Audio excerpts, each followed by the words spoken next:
I think I've worn him out, he wants a seat.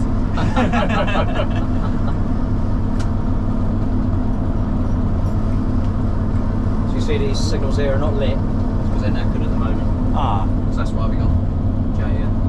These J. That's what happens with push fit plumbing, isn't it? Yes. This is a walking token. Yeah. Normally we have one on a hook that goes into the box in there, but this one makes a bit too much noise. Oh, yeah. I told you duct tape will fix the problem. I was going to say duct tape, but I thought best not. They do use quite a bit of that on the underground to fix their trains. Oh, together. that's a key part of any driver's kit. That's a key part of any engineering job, duct tape. I'll tell you. Where I am, anyway. On the buses, it's weekly wallets.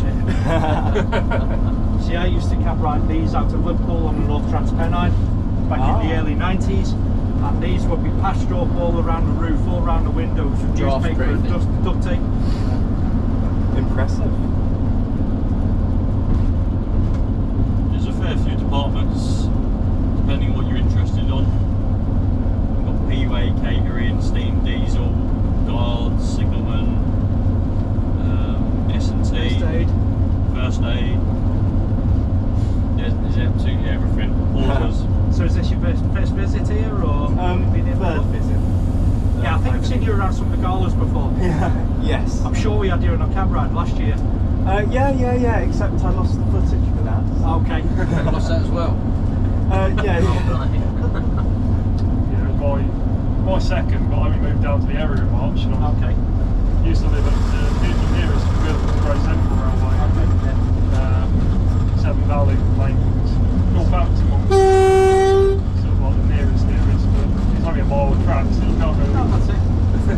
And as I was saying to the two guys on the way down, although it's only a six and a bit mile route, the gradients make us quite different to a lot of railways. Oh yeah.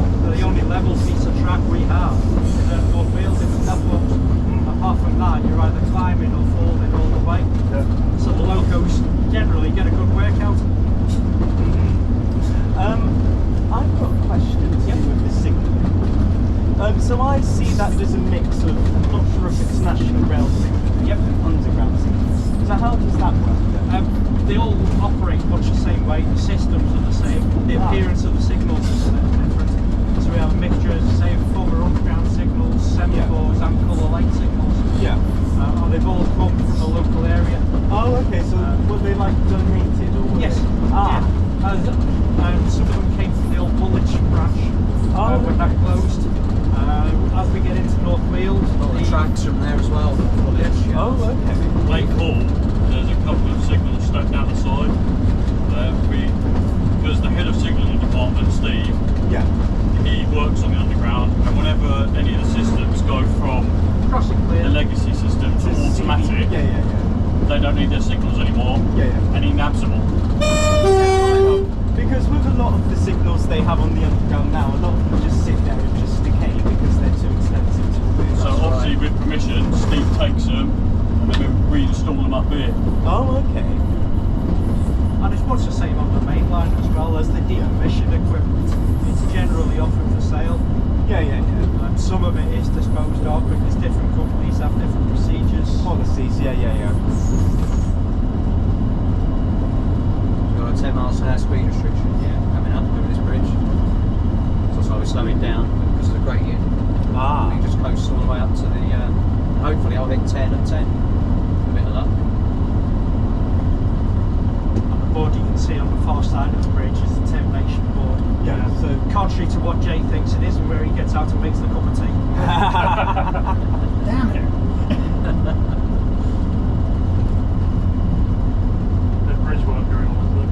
Yeah, we had the bridge repointed a little while ago, so while the track settles back in, we just have a temporary speed restriction over it. A little while ago, Andy. That might be stretching 3. I mean, I've been here a year and I've known that ever since. You do question at what point a temporary speed restriction becomes permanent. One of the Severn Valley. It's technically 3 months. Severn Valley probably 3-4 times last year, and every time there was a 5 mile an hour restriction, but we're supposed to temporary down parts of it. But And there's different reasons for it. Sometimes it's subsidence, a little bit of movement, poor rail joints or broken sleepers. anything really. If you get 1 broken sleeper, fine. If you get 2 or 3,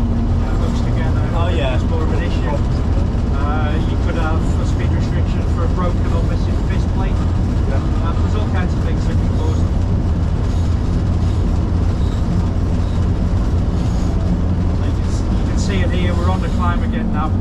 Got another 10 miles an hour. Actually, when you say passenger, you can't have 6 seconds, do you? You get a much better view of the line from up here, nice and clear. I just find it quite impressive how they put the tracks together. Just the way of it just nicely slotting in. So the and just- majority of the track was still intact from the underground base. It closed upon the central line in Yeah. '94. And although we've done track and sleeper renewals, Yeah. the formation of the track has stayed intact. Yeah.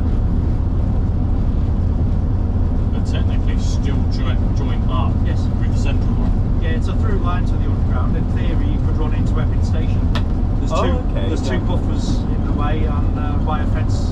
And then there are more buffers, aren't there? And they would get quite upset if we pulled into Epping Station. I also think the Norfolk We'll try and Say avoid about it. that. Yeah.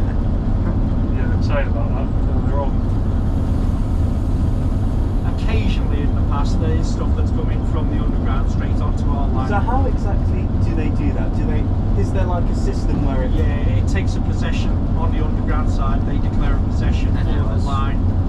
The fence panel gets rolled back. The buffers that have been in place last year or so would have to be removed. Oh, so they take them Stop out. lights at Epping Station would have to be removed. Oh, okay. There's quite a bit to it now. Although relatively easy given the lines intact. Yeah. Fair enough. We had the Cravens unit visit from the museum depot 4 or 5 years ago. I Oh. came in with a couple of Showman diesels. That was the last one that came through. Ah. So in theory, if you wanted something big in for a gala that was going to be a paid to transport, you could It's always probably get motor. Yeah, it's got to come into us because of the clearance for the underground. If it's mainline gauge, it needs to come into North Weald by road. So, We end up wiping bridges out and stations. Yeah. so as we go under the M11, if you were to go up on the DMU a little bit later into the forest, you'll see the line is lower. It's been lowered under the motorway. The motorway was there when the underground was there, so they had to reduce the height of the rails, given that the mainline trains are a higher clearance than the underground. And we've got what looks like a ski ramp the other side now as you climb back up. Yeah, because I had a brake van ride up there with Isabel.